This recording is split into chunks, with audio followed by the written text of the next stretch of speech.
સમાચારમાં આગળ વધીએ। પાકિસ્તાને ફરી એકવાર પોત પ્રકાશ્યું છે। નાપાક પાકિસ્તાને સીમા પર અંધાધૂંધ ફાયરિંગ કરીને એક ભારતીયનું મોત નિપજાવ્યું છે। મોડી રાતથી પાકિસ્તાન તરફથી 9 ચોકીઓ પર ફાયરિંગ કરવામાં આવી રહ્યું છે।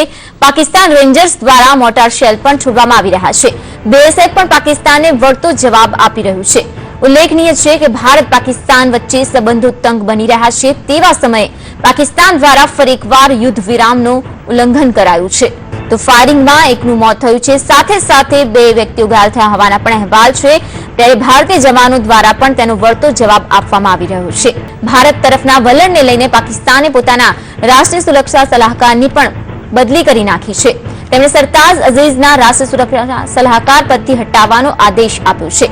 એટલું જ નહીં, સેનાએ તેમની જગ્યાએ પૂર્વ લેફ્ટનન્ટ જનરલ નસીર ખાન જંજુઆને નવા એનએસએ તરીકે નિયુક્ત કરી દીધા છે।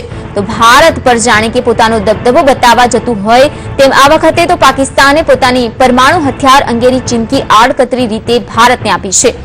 2025 સુધીમાં પાકિસ્તાન દુનિયાની 5મી સૌથી મોટી ન્યુક્લિયર તાકાત બની જશે તેવો દાવો લેટિન ઓફ ધ એટોમેટિક સાયન્સની ન્યુક્લિયર નોટબુકે કર્યો છે। અને આ રિપોર્ટ બાદ વિશ્વની મહાસત્તાઓની પણ ઊંઘ ઉડી ગઈ છે।